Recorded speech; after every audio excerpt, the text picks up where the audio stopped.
Light a deep, a love forged in fire. Dear friends, life doesn't always paint in pink. It weaves joy and suffering together, testing hearts and forging destinies. Today, we follow the powerful story of Tu Diep, a quiet village schoolteacher, as she faces unthinkable danger from the very enemies of the man she loves, James. We witness a harrowing chase, a cruel betrayal, and the kind of love that doesn't retreat, even under fire. A love unexpected. James, a young Vietnamese agricultural engineer raised in the UK, returned to Vietnam not to chase profits, but to pursue a dream, a sustainable organic farming project in a remote Central Highlands village. With gentle eyes, soft-spoken words, and soil-stained hands, James was unlike the arrogant foreign-returned elites the villagers had grown tired of. He was sincere, grounded, real. But it wasn't wealth or worldly charm that caught his eye, it was Tu Diep. She was young, strong-willed, and lived with her ailing grandmother in a fragile shack at the forest's edge. A teacher by day, a gardener, and hat weaver by night. Raw beauty, unpainted and unpretending, her eyes held the fire of resilience. At first, she dismissed James as just another privileged outsider. But James stayed. He fixed broken desks at her school. He trudged through forests to reach farms. He taught children how to compost. Slowly, the ice in her heart melted. She saw he was more villager than foreigner, clumsy in Vietnamese, but rich in patience and heart. Their love bloomed under misty rains, through oil lamplit nights teaching children, and long muddy days rebuilding the land. Gone were James's dreams of city skylines. He found joy in shared meals, quiet chores, and stolen glances beneath the stars. If all life gave me, he thought, was a small home and a woman like her, I'd ask for nothing more. The shadows return, but peace is a fragile thing. James's farming project, honest and transparent, unknowingly disrupted a hidden pipeline and illegal logging routes snaking through the ancient forest. The villagers were afraid, the local authorities powerless. Behind it all was a name spoken in whispers, John, half Vietnamese, half Western, a smuggler of drugs, timber, and people. Years ago, James had exposed one of John's drug routes in Laos. Now, John had returned for revenge, and he found James's one weakness, Tu Diep.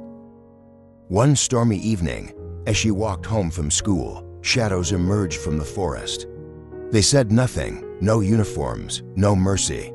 She ran barefoot, heart pounding into the jungle. The forest swallowed her. They found only her blood-stained scarf near Silver Stream Hill. James lost his mind. He searched for her through jungle and valley. He hired rescue teams, slept by the rivers, ate nothing. All he had left was her teaching notebook and the scent of wildflowers that clung to her scarf. The betrayal, then came the unthinkable. James discovered that his own secretary, the quiet and composed Trang, was in fact John's half-sister. An old family photo on her phone gave her away. When James confronted her, she broke down. She confessed their shared father, John's return, his threats. She had hidden documents, rerouted goods. But she had never imagined John would go so far to kidnap. Racked by guilt and shaken by James's heartbreak, Trang gave him John's location. A hidden ginseng farm atop Cold Creek Ridge, deep inside the forbidden forest. Blood and fire. Meanwhile, beneath that false farm, Tu Diep lay shackled in a steel bunker. Bruised, weak, but unbroken, she memorized guard routines. Clung to hope, James would come. She knew it in her bones. And James. He was no longer an engineer. He was a storm wrapped in human form. His hands trembled, clutching her scarf. His eyes haunted. He had nothing left to lose. Armed with Trang's intel, James went to the authorities. A special task force mobilized, provincial police, forest rangers, even border guards. They planned a three-pronged raid with drones, thermal scans, and tracking dogs. At dawn, the forest erupted. Gunfire shattered the silence. John's men fought with traps, rolling logs, homemade bombs. For 2 hours, the jungle burned. John tried to flee, but they caught him, wrists in shackles, bitterness in his eyes. Behind the compound, James found a steel hatch buried under leaves. He wrenched it open, and there she was, Tu Diep, dirty, starved, her eyes dimmed. But still alive, he collapsed, sobbing, holding her close. Their escape wasn't over. John's remaining thugs ambushed them. Gunfire lit up the forest again. They fled through thickets, over rocks, into icy rivers. She fell, he dove after her. Together, bleeding, crawling, they held on. Just as hope began to die, a GPS beacon hidden in Trang's old backpack pinged. Border Patrol swept in. Home, at last. John was taken alive. Trang surrendered every code, every email, every account. Her confession spared her from prison, but not from guilt. James and Tu Diep returned to the village. The villagers cried, prayed. Tu Diep healed slowly, but James never left her side. Every night, he held her hand and whispered, "You're safe now. I won't let you disappear again." A ring of grass. A year later, a new ranger station stood in the forest, and a proper school, red-roofed, sunlit, replaced the old hut. On the day of the spring festival, beneath the ancient star tree, James knelt before Tu Diep. No diamonds, no dress, just a ring braided from wild grass, and a vow forged from fire, blood, and unwavering love. "Will you be my wife?"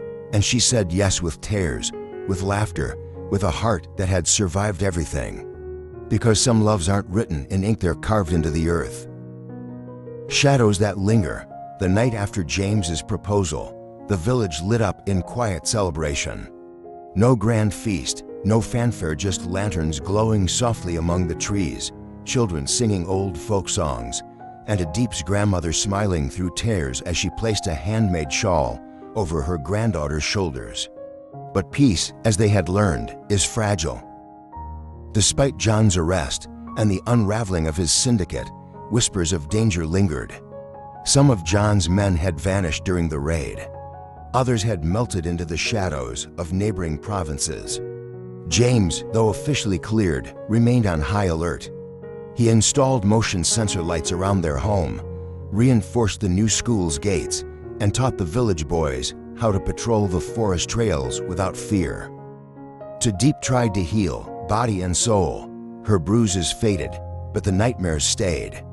Sometimes she would wake up gasping, convinced she was still locked underground, the taste of iron and silence choking her. James never let go of her hand during those moments. "Look at me," he'd whisper, brushing damp strands of hair from her forehead. "You're safe, I'm here, we're home." The stranger from the north. 6 months after their reunion, a stranger arrived in the village. He was tall, soft-spoken, with a battered guitar and a gaze Tu Diep to read. He called himself Min, just Min. He offered no surname, no clear origin, only a desire to help rebuild rural schools and teach children music. At first, villagers were wary, but Tu Diep saw something familiar in Min's eyes, a weariness born from long roads and hidden pain. She invited him to play for her students. He strummed gentle melodies that made the forest quieten, and the children sigh in wonder. James wasn't suspicious at first, but then he noticed the way Min looked at Tu Diep, not with lust, but with something deeper, sadder, as if he saw in her the life he had lost or could never have. One afternoon, as James arrived home from the fields, he found Min sitting outside their house, guitar in lap, chatting softly with Tu Diep. Their laughter drifted like smoke. That night, James didn't sleep. Ashes beneath the forest, while the surface of life in the village remained peaceful, a storm brewed beneath the canopy. From an informant in Da Nang, James learned that a new investor was circling the remnants of John's empire. Someone was buying up land near the old smuggler routes. Someone with knowledge of James's farm layouts, soil analysis, even project finances. Only one person had that access, Trang. Though she was still cooperating from house arrest in the city, James visited her. "You said you told me everything," he said quietly. Trang's hands trembled as she poured tea. I did. But I didn't know my cousin was alive. Cousin, Victor, John's cousin from Europe. He single quotes worse. He doesn't smuggle trees or people. He erases them. The choice, Victor made contact through a letter, an elegantly worded message folded into a black envelope, left on James and Tu Diep's doorstep. It didn't threaten, not directly. It only stated, every route has a rot. Every village has a price. Come to Homeland Junction, alone. James didn't tell Tu Diep. He packed his bag and left before dawn, leaving only a note. If I don't return in 3 days, tell them to burn the old sawmill. At Homeland, Victor was waiting, sharp suit, empty eyes. I don't want revenge, Victor said. I want return. You destroyed John. I want your land, every hectare. Sign it over, and I'll walk away. James refused. Victor smiled, handed him a USB. Then see what happens when truth comes out. Inside the USB, video footage. Doctored, twisted, showing James in a fabricated drug deal, edited to look like he was laundering money through his organic project. Enough to ruin him. Victor had influence in the city. Officials on payroll, judges in pocket. The fire within. James returned, silent, sunburnt. Tu Diep knew something had changed. He told her everything. She didn't cry, she didn't panic. She took his hand, looked him in the eyes, and said, "Then we don't hide, we fight, like before." Together they crafted a plan, not just to defend their land, but to expose Victor. They contacted investigative journalist friends from James's time in the UK. They traced fake NGOs, land transfers, money trails. Tu Diep interviewed villagers who had lost loved ones to John's smuggling empire, names Victor now tried to erase. And one night, as a cold rain soaked the fields, James and Tu Diep stood before a gathering of reporters, villagers, and officials. They revealed it all. The footage, the truth, the threats. Victor's empire cracked. The Green Rebellion. Victor vanished, some say to Cambodia, others say farther. But the land was safe. The school grew. The children sang men's songs under a new tiled roof. And when spring returned once more, Tu Diep wore her ring of wild grass again, not on a finger, but braided into her hair, a symbol of love that heals, of villages that rise, of people who refuse to vanish into shadows. Story lesson: strength grows in the soil of struggle. In the heart of this story lies a powerful truth. We do not choose the storms that come our way, but we can choose how we face them. James and Tu Diep endured betrayal, danger, and heartbreak. They were hunted, framed, and nearly torn apart. Yet what saved them wasn't power, money, or influence. It was love, courage, and the refusal to give up on each other. Here are 3 lessons the story teaches us. Love isn't just a feeling, it's a commitment. When James was in danger, Tu Diep didn't run. When Tu Diep was broken, James stayed by her side. True love is not about grand gestures. It's about showing up when it's hardest and staying when it's easiest to leave. Your past doesn't define you, your choices do. John's past turned him bitter. He let pain become poison. But Tu Diep and James took their pasts and built something new: a school, a farm, a future. You are not your trauma, you are what you grow from it. Evil hides in silence, truth must be spoken. When Victor threatened them, they could have stayed quiet. But they chose to speak out, expose lies, and protect others. In a world that often rewards silence, be brave enough to tell your truth.